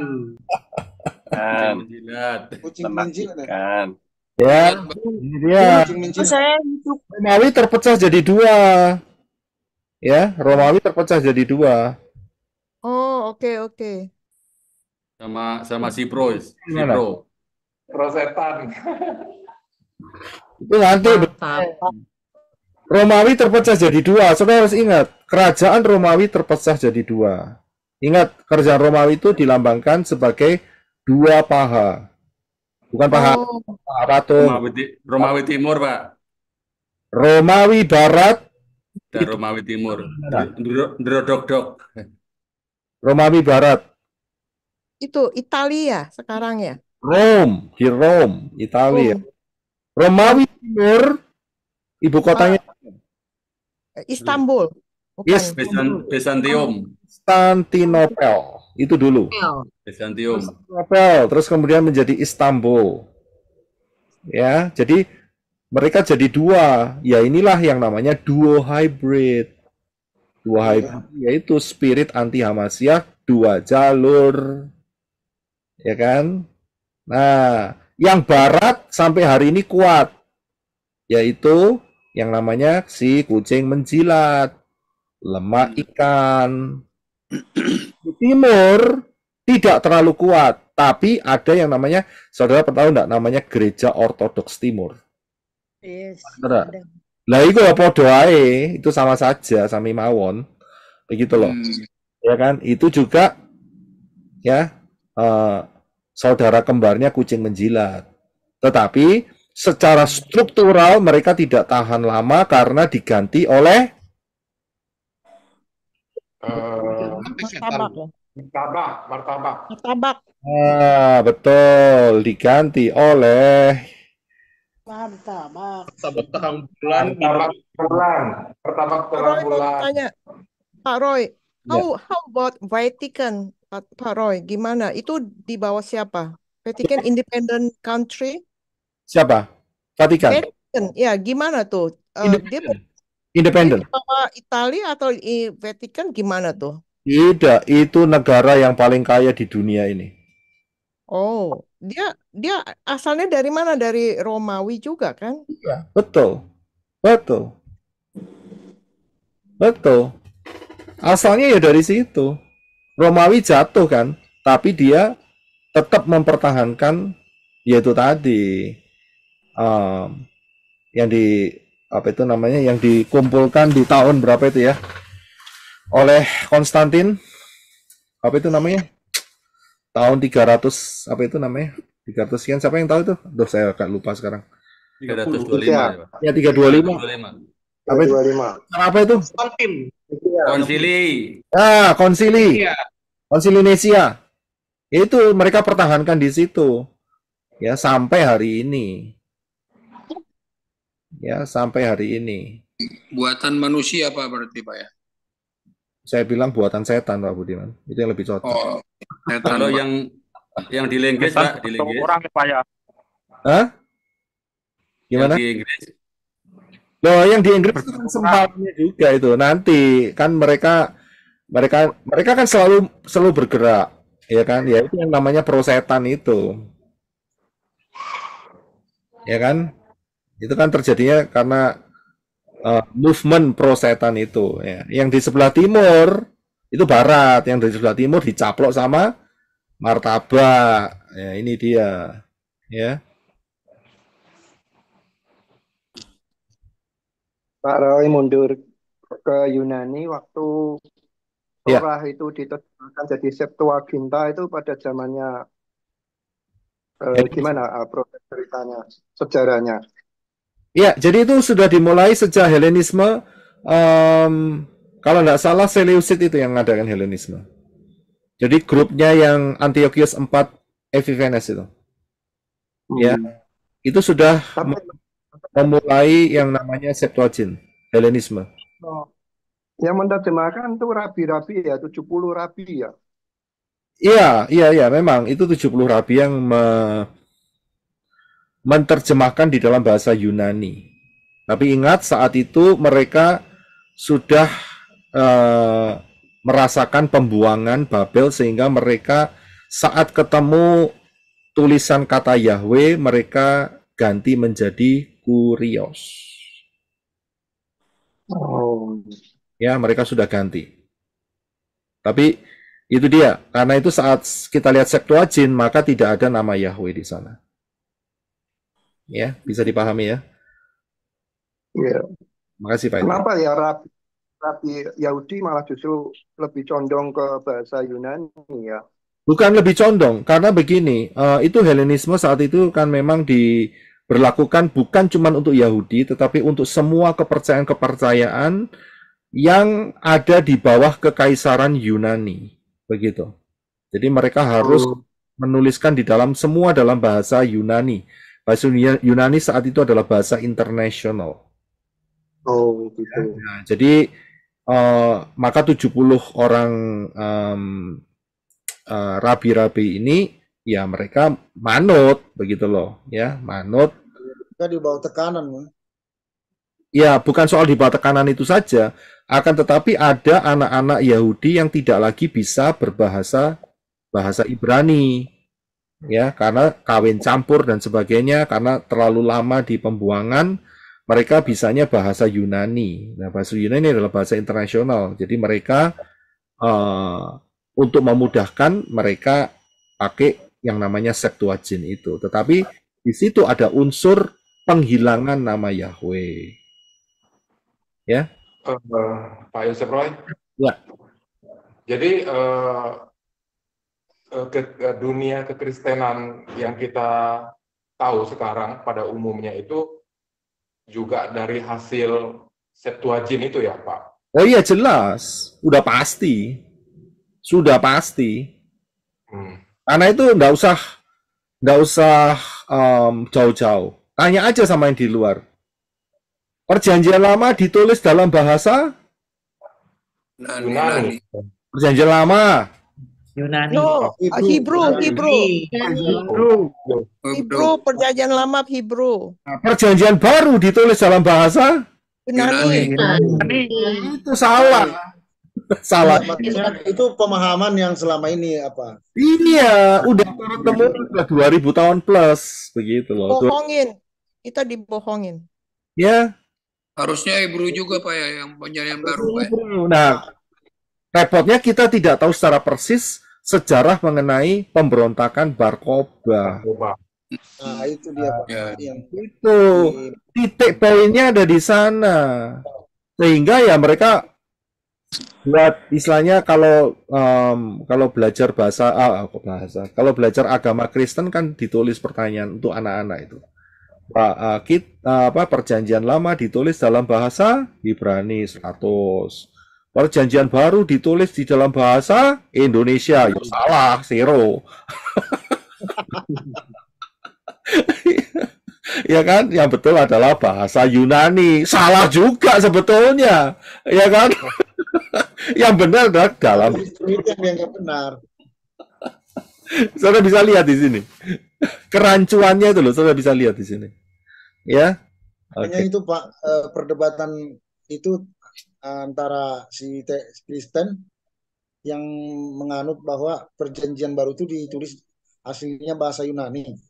Nah, karena waktu itu saya pernah dengar perdebatan, jadi waktu itu pro maksa dan moksa, kalau Bapak pernah dengar itu. Ada maksa dan moksa itu. Jadi kalau maksa itu yang pro ayunan, yang moksa itu yang sama dengan kita. Jadi waktu itu ada seorang namanya Gracio Pelo itu. Coba tunjukkan manuskrip perjanjian baru dalam bahasa Ibrani katanya. Datanglah yang pro moksa ini. Memang nggak ada katanya. Cuma waktu itu dia nggak bilang dibakar. Iya, kesalahannya di sana. Coba tunjukkan. Memang untuk pihak kita ditanyain seperti itu ya memang nggak bisa. Lawang sudah dibakar udah. Nggak ada lagi manusia. Tunjukin. Tapi kita bisa mendeteksi dari mana? Dari kata kurios. Ingat dari Keluaran 3 ayat 15, nama Yahweh itu adalah nama sebutan untuk turun-temurun. Lah, kalau sudah turun-temurun, kenapa kok sampai masuk di buku perjanjian baru kok tidak ada? Berarti kan firman perkataan Bapak Yahweh ini nggak konsisten. Ya kan? Ternyata yang bikin nggak konsisten itu bukan Bapak Yahweh. Yang nggak konsisten adalah orang-orang yang menuliskan, itu dia. Kenapa? Mereka dikompori sama setan untuk menyesatkan orang-orang zaman akhir. Nah, ya, tapi kita jangan mau disesatkan karena kita adalah orang-orang pilihan. Amin. Makanya ada seperti apa ini Pak? Seperti apa ya? Dikotomi atau apa namanya? Perjanjian lama, perjanjian baru itu. Itu juga cara untuk seolah-olah perjanjian baru dengan perjanjian lama itu beda gitu. Iya. Beda dalam arti nama sesembahannya gitu loh. Karena alasan itu kan Tuhan yang di perjanjian lama katanya. Jadi istilah perjanjian lama, perjanjian baru ini juga itu cara kesatuan juga. Ya, setan main dengan cara ya ini dia melalui bahasa, melalui pengucapan, melalui ya semacam-macam untuk menyesatkan. Karena itu kalau saudara bisa dapat pengertian ini dengan kerendahan hati, dengan terbuka, menyerahkan diri untuk tunduk di dalam daftar Elohim dalam akar pola Ibrani yang benar, itu sudah 95% dipastikan menjadi orang pilihan. Saudara yang harus menjaga 5%. Amin, amin. Tadi, Pak Roy, yang tadi dari keluaran berapa, Pak Roy? Keluaran 3:15. 3:15, Bu. Ya, keluaran 3. Ya, itulah namaku untuk turun-temurun dan itulah sebutanku untuk turun-temurun. Ya, jadi orang-orang yang nggak memahami pola Ibrani ini pasti akan tersesat terus, Pak ya. Untuk selama-lamanya, Pak Yosef. Jelas. Ya, bersyukur. Berarti dari sini kita bisa mendeteksi atas anugerah Bapa Yahweh, ya, kita tidak akan mendapat bagian di bumi yang baru. Jadi banyak Pak sejarah yang disembunyikan, sejarah yang seperti Barkoba itu, seperti orang Barkoba itu disembunyikan kan? Ya memang, ya kita baru tahunya ya setahun, 2 tahun, 3 tahun terakhir ini. Ya, belakangan baru karena memang dia nggak bisa dia berlama-lama bersembunyi kan harus. Ya. Ya, Dan itu juga setelah nama Bapak Yahweh terus diapa kan? Iya. Dikatakan. Di situ dia terbongkar. Ya. Saya mau dapat tanah 100 hektar di bumi baru, silakan angkat tangan, tak doain. Nggak mau, Pak, maunya di Mau ngajar jebakan. Udah pernah dijebak sama Bapak waktu itu, Pak.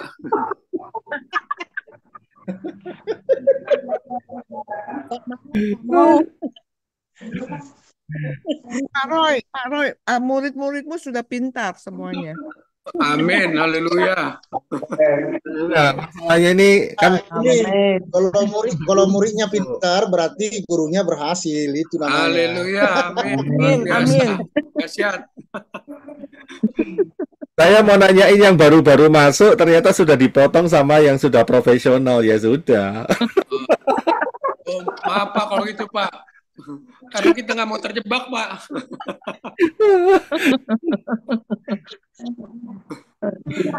Tapi hati-hati. Ini jangan sampai terbangun opini bahwa wah masuk pelayanan menora ini ada penjebakan di sini. Nah, artinya itu kan sesuatu yang buat kita mata kita, hati kita melek Pak gitu loh. Itu apa itu? Itu challenge tuh Pak, challenge. Jadi Ya, jadi kalau sampai saudara dapat pemahaman ini berarti puji Bapa Yahweh, kita dapat tempat yang ada di Yerusalem. Amin, amin. Ya, Yerusalem yang baru. Amin. Ya, ingat Yerusalem baru itu tidak sama dengan bumi baru, ya. Iya, Bu. Untuk saudara pemberontakan Simon Barkoba itu kita bisa temukan di kitab mana ya Pak Roy? Nggak ada, itu ada di dalam kitab sejarah. Di dalam kitab sejarah ada. Malu sih itu, malu itu setan itu. Ya, kita ada itu bisa ditemukan di kitab sejarah mengenai Barkoba. Diklik aja di internet. Kita keluar di sana ya, untuk bisa dilihat mengenai Barkoba, ya. Barkoba. Ini sempat disebut sebagai Mesias. Ini dia. Oh. Ya, Barkoba ini sempat disebut sebagai Mesias. Yang mempromosikan adalah seorang rabai yang namanya adalah Rabai Akira.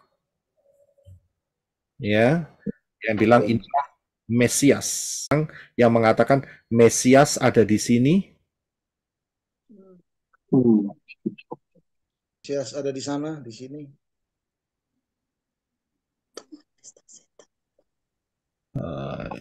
Saya ada. Oke. Tolong tanya ini YouTube-nya down lagi nggak nih kayak kemarin nih? Kasih info saya nih. YouTube. Pak. Ada baik. Everything Lancar. lancar ya. Oke, haleluya. Lancar. Ya. Oke, sedikit lagi sebelum kita akhiri dan kemudian nanti kita akan masuk dalam ruang tanya jawab yang lebih luas. Jadi saudara harus paham bahwa yang di satu sisi adalah lemak ikan dan kucing menjilat, di satu sisi yang lainnya adalah ini dia martabak, ya martabak dan Minyak ikan. bulan bir. Bintang. Ya, terang bulan. Bir bintang, Pak. Jangan lupa bir bintang. Iya. Bintang tuh itu yang bikin mabuk, Pak. Iya, betul. Ya, bir bintang yang bikin mabuk.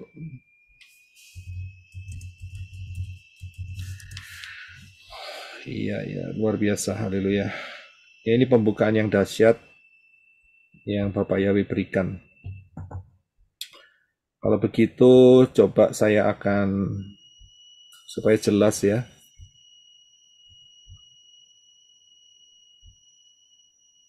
Ya, supaya jelas saya akan ganti ya komet ini dengan bir bintang. Oke. Bir bintang. Oh iya. Bercap kucing. Ya. Terang bulan dan bir bintang. Isinya teh, Pak. Oke.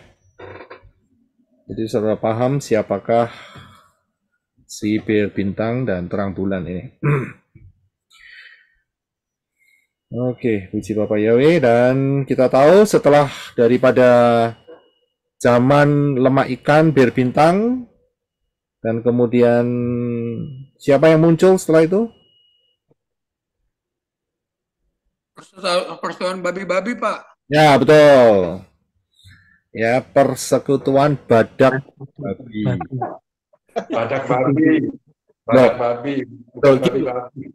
Saya kasih tahu mengapa kok saya menggunakan badak dan babi. Coba kita baca ayatnya ya. Yaitu di dalam Daniel pasal yang ke-3.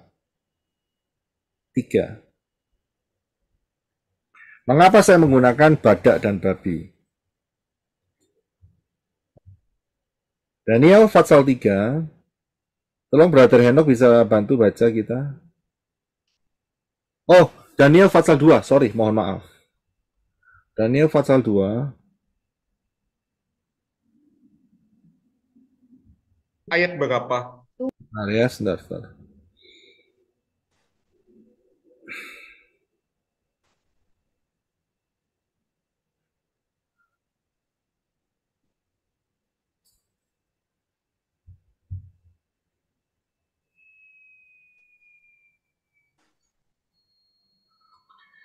Ayat yang ke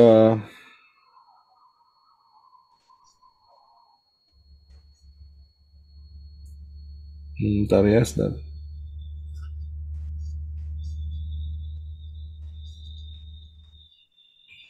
Ya, ayat yang ke-43.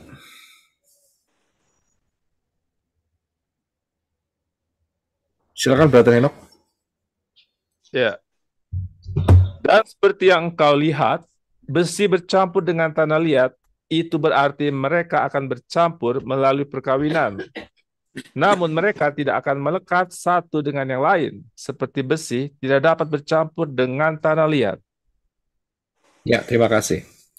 Jadi besi dan tanah liat itu ada di kaki ya, bagian kaki, telapak kaki ya. Ini belum 10 jari ya, belum 10 jari.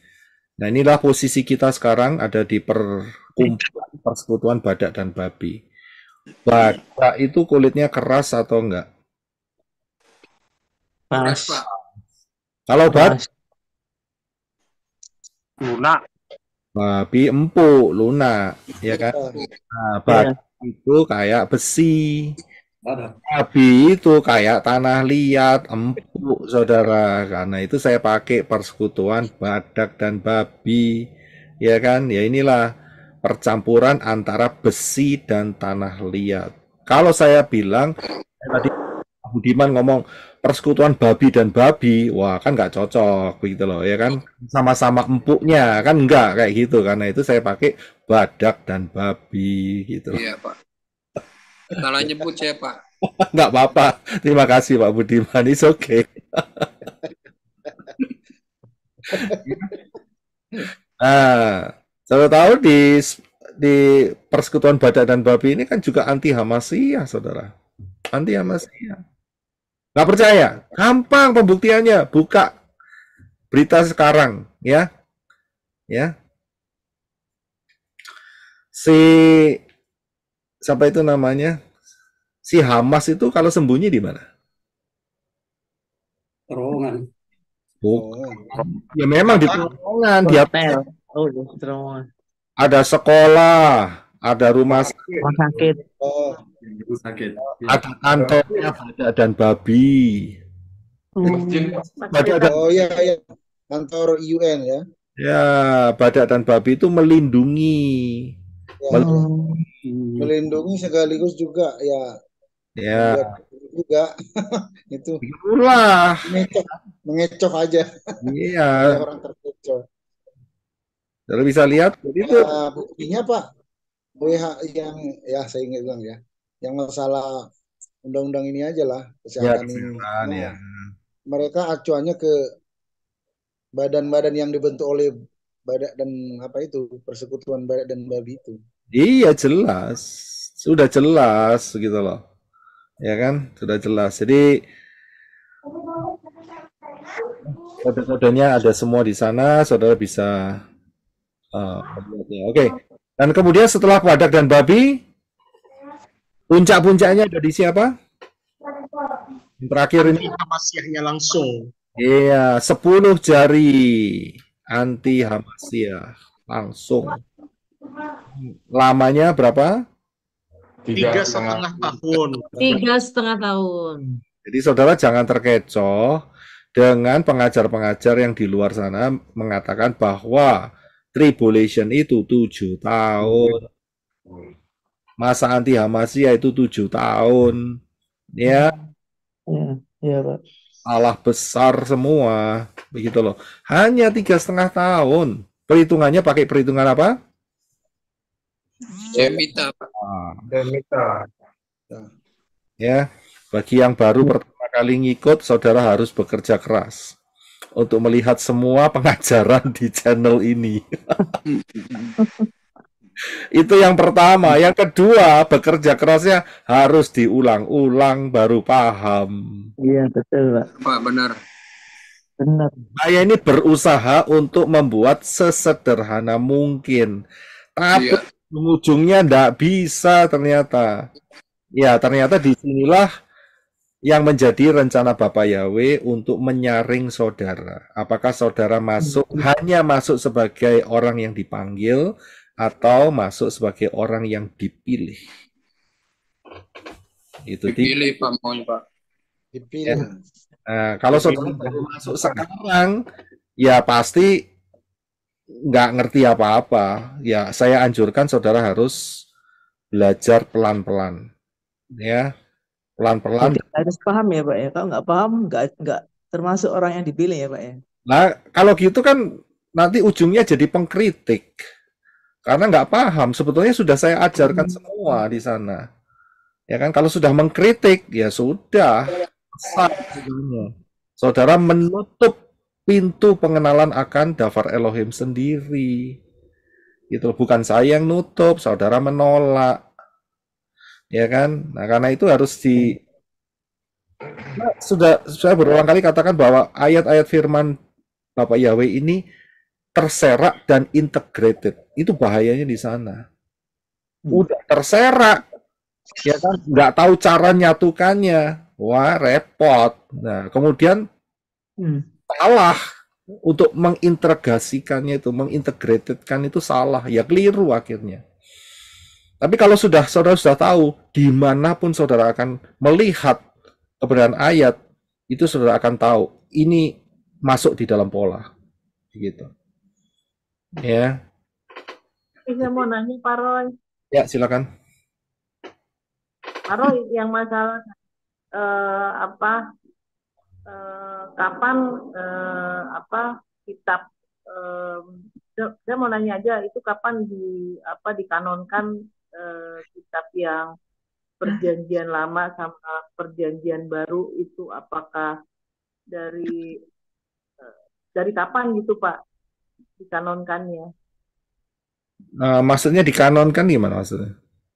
Kanonisasi Jadi, mungkin. kan maksud saya gini kan yang terbit dulu yang ada dulu kan kitab Tanakh. Iya betul. Terus yang baru kemudian ada Brit Kadasah gitu. Nah kalau di kitab di Indonesia kan itu dua-duanya udah jadi satu gitu kan. Iya. Nah kalau di Hebrew sendiri apakah kitabnya ada yang udah jadi satu juga atau masih sendiri? Saya yakin. Iya, terima kasih. Saya yakin karena orang Israel menolak Brit Kadasah, maka dia di kitabnya cuma ada Tanakh. Iya kan? Tapi di daerah-daerah lain yang sudah mengakui keduanya memang disatukan oleh Yunani. Ya memang kita nggak bisa tutup mata, ya kan? Tetapi kita dapat pemahaman yang lebih dalam. Ya, kita lebih dalam daripada hanya ecek-ecek dari Yunani saja, begitu loh. Kita lebih dalam dengan pengenalan akan dasar fondasinya Torah, Nevi'im, Ketuvim, dan Brit Kadasah. Amin. Ya, jadi setelah itu yang terakhir adalah masa anti Hamasyah yang lamanya hanya 3,5 tahun, ya, dan tidak lama lagi akan siapa yang akan masuk? Siapa yang akan masuk? Masuk ke mana, Pak? Oh. Yang ketinggalan, Pak. Yang ketinggalan. Rapture, Pak.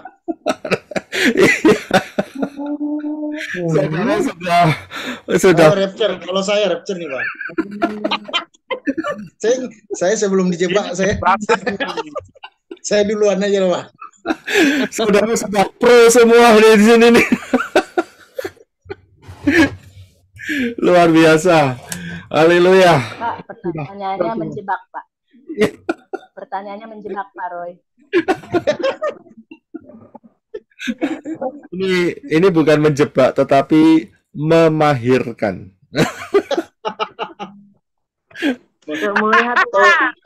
atau menahirkan, Pak. Bukan memahirkan, jadi lebih mahir ya di dalam mendeteksi apa yang disampaikan. Ya ini sebab harus memahirkan dan memutahirkan ini. Pak Roy, nggak fair loh Pak Roy untuk teman-teman yang baru, yang masih baru-baru. Pak Roy ini tanyanya ke orang-orang yang udah pinter-pinter. Yang masih baru masuk bingung dia, martabak apa sih, makanan martabak kok dibawa-bawa gitu. Oh ada bir bintang, enak itu Bu. Iya, kenapa ada bir bintang di pelayanan pengajaran gitu. Iya, kasihan Pak Roy, kasihan mereka yang baru-baru gimana tuh? Oke. Etikanya Ibu, itu etika Pak, jangan sebut etika nama. betul, supaya jangan sebut nama nanti. Kalau yang lama itu kan pengajaran Pak Roy. Pengajaran Pak Roy yang lama kan 1960. Ya, jadi kalau saudara ikutin pengajaran di Duo Hybrid, saudara akan banyak mengenal itu. Ya. 1960, Pak. Lemak bahasa Inggrisnya itu dia, ya. Kemudian ikannya nggak usah diganti. Kemudian saudara ya kalau kucing menjilat, kucing itu apa? Cat. Kemudian menjilat itu bahasa Inggrisnya adalah lick. Ya, tapi harus pakai to depannya, ya kan? To lick. Ya udah, saudara sendiri dengan to lick. Iya. Ya, kenapa martabak? Karena martabak itu terkenalnya di daerah mana? Timur Tengah. Timur Tengah. Mana, ya kan? Mengapa kok ada bulan sabit dan berbintang? Nah, di mana saudara bisa temukan itu? Di sana. Nah, setiap hari Jumat ada yang ngoceh. Ya, itu saudara lihat ngocehnya dari mana? Di atasnya Tiap itu hari. Surat ada kabar, Atas surat gereja kabar. bawah, Pak. bulan Atas dan gereja bawah. berbintang. Begitu loh. Jadi share ya. Shalom Pak Roy. Ya, shalom. Ibu Rina, nggak apa-apa. Kami berusaha mengejar. Iya. Walaupun baru yang kedua kali ikut Zoom, saya selalu berusaha membuka channel Pak Roy yang lama-lama. Dan duo hibrid sudah saya pelajari. Cuma saya harus ulang-ulang baru mengerti betul. Terima kasih Ibu Rina, Pak Roy, kawan-kawan. Sama-sama. Tapi kita percaya anak-anak Bapak Yahweh cerdas-cerdas kok. Amin. Amin. Menyesuaikan tuh nggak lama. Yang penting emang Benar. selalu diulang-ulang itu loh. Ya. Anak-anak Bapak Yahweh jenius. Karena mentornya cerdas, jadi muridnya juga pasti cerdas. Ya, iyalah. Itu pasti apa itu? Dapat impartasi itu dari Impartasi. Saya nggak pernah mikir soal ayunan tuh. Keluar dari dia ayunan. Wah. Ayunan nih. Siapa yang pertama kali bilang ayunan itu? Wadi. Oh iya. Kalau saya Pak, itu Pak, bajak laut.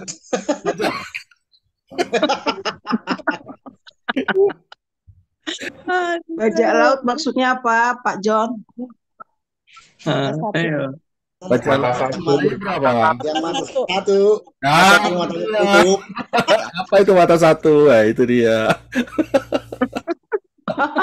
Mata satu Satan berarti. Kalau ilmu masuk ilmu apa belum nih Pak? Kenapa? Udah masuk dalam pertanyaan apa belum ya? Belum. Saya akan akhiri. Sekarang saya akan turun. Kita akan gabung dalam doa berkat. Akan bergabung dengan tim yang di Arizona dan kemudian kita akan buka ruang pertanyaan yang lebih umum ya. Haleluya. Iya, Pak. Memberkati saudara-saudari sekalian. Amin. Haleluya. Amin.